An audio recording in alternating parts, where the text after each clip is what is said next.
Sonnet 114 by William Shakespeare, 1564 to 1616.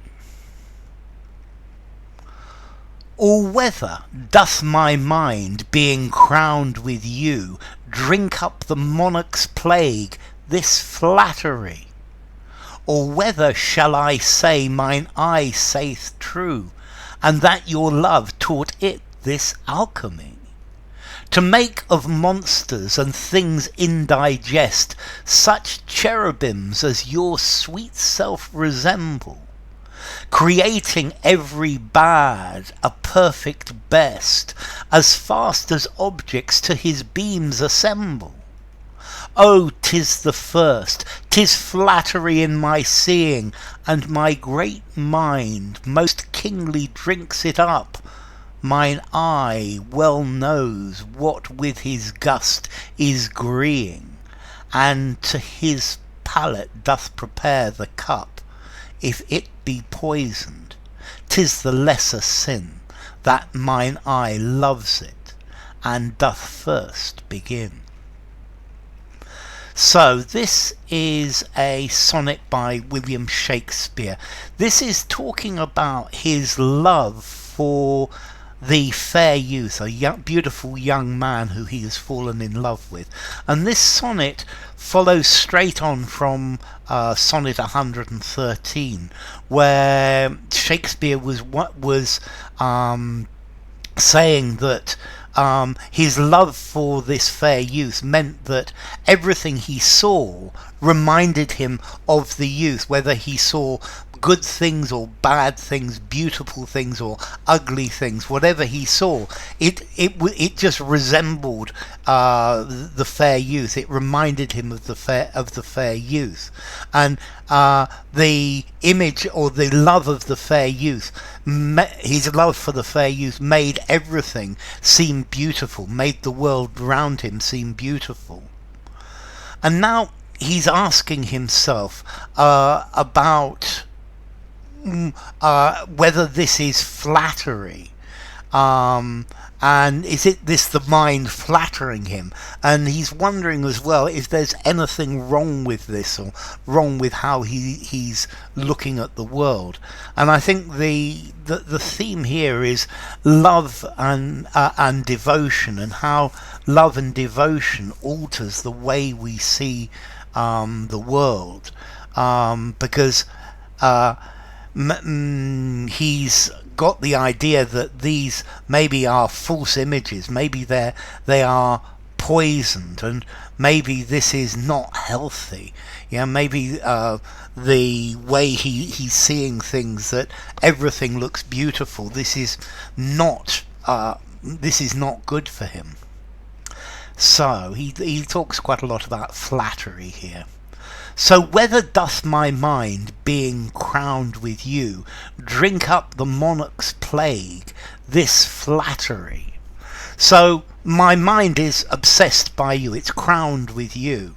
And is that the reason why I see everything as beautiful, why I am accepting this flattery, which is the plague of kings?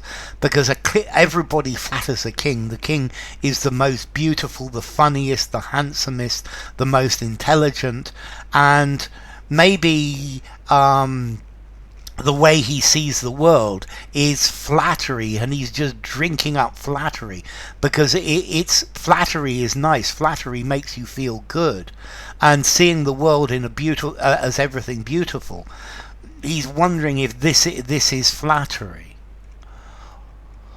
Or whether shall I say mine eye saith true, and that your love taught it this alchemy? I like this flattery and alchemy rhyme. Or maybe my eye is showing me the truth, is telling the truth, and that it's your love that taught me how to do this alchemy, this way of changing worthless metals into gold, turning monsters into angels, making everything look beautiful. and maybe your love taught me the way of doing this. To make of monsters and things indigest such cherubims as your sweet self resemble. So what happens is I see monsters or indigestible things, horrible things, but these look like cherubims, like angels that resemble you. So even the most ugly things resemble you, and maybe your love has taught me this alchemy, or maybe it's flattery. Creating every bad a perfect best. So everything that he sees is bad, looks perfect. It looks to be the best of the best. It looks to be a wonderful thing. As fast as objects to his beam assemble. So as soon as something comes into Shakespeare's eye, as soon as he sees it, everything that's bad about it becomes perfect. It becomes the perfect best. Okay, so he's wondering, and then, oh, 'tis the first, 'tis flattery in my seeing. This is flattery. And I think also he's feeling that he's flattered that the young man should love him, or that he should have a relationship with this young man. But in this case, it's flattery in my seeing, that everything I see is flattering the truth. And it's nice to believe flattery. So no, I'm suffering from flattery. This is flattery, very definitely.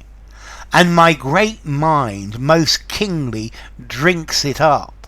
So, and my mind, in the way a king drinks up flattery, love absorbs this flattery, takes it in, and he's really, really happy about it. Mine eye knows well what with his gust is greeing. So my eye knows very well what my taste, my gust, my gusto, what agrees with my taste, and to his palate doth prepare the cup. So my things come into my eye, and my eye knows my taste, it knows what I like, and therefore it prepares the flavour of to my to my taste. So it's the perfect thing. Because my mind knows my taste, my eye knows my mind's taste very well, and therefore it prepares it. And his palate doth prepare the cup. If it be poisoned, 'tis the lesser sin. So if this cup is poisoned, it's not such a bad sin, that mine eye loves it, and doth first begin. Because my eye loves the poison and drinks it in. But this is not such a bad sin, because this is the result of love. This comes from love. And here we've got this idea of a servant who tastes the food of a king to see if the food is poisoned. And in this, the eye is the taster who drinks it up, who sees it, and then the king is the mind who consumes it.